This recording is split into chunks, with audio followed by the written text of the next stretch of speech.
solidarité, engagement, bénévolat, radio fidélité au cœur des assauts. Tirés à 300 exemplaires chacun, comment l'unique association de Loire-Atlantique édite des livres en breton? Sélectionne-t-elle les œuvres qu'elle traduit? Coup de cœur, bouche à oreille ou nécessité? Réponse dans l'épisode de ce matin au cœur des assauts avec Brendan Guillauzic-Gouret qui nous dévoile les secrets de ses choix. Comment vous choisissez les livres que vous voulez traduire? C'est des coups de cœur majoritairement.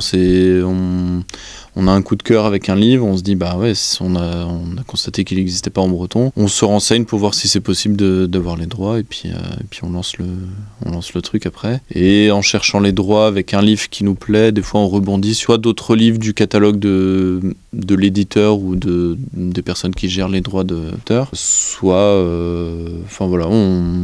on cherche, on regarde et puis des fois c'est aussi des gens qui aiment bien ce qu'on fait et qui pensent à nous, qui disent j'ai vu ce livre, ça m'a l'air pas mal, est-ce que ça semble intéressant? Et le livre Arbalume Pincette, c'est venu comme ça par exemple, on nous l'a proposé, on nous a montré ce livre-là.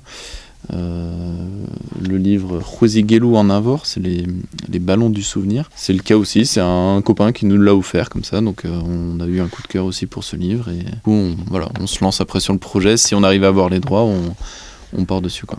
Est-ce que les livres abordent tout le temps les mêmes thèmes ou ça change?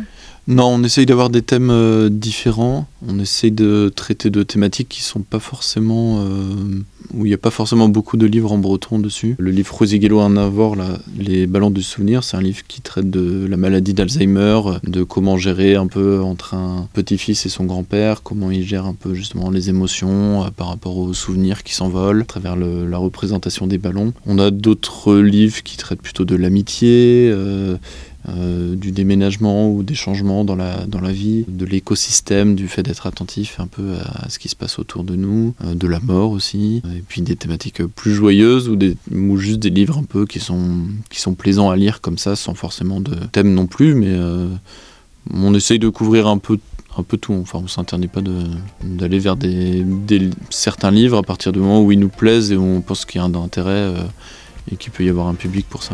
Demain, toujours au cœur du centre culturel breton de Saint-Herblain, nous découvrirons les coulisses de la traduction des ouvrages de l'association Timilène, un véritable travail d'orfèvre réalisé en équipe.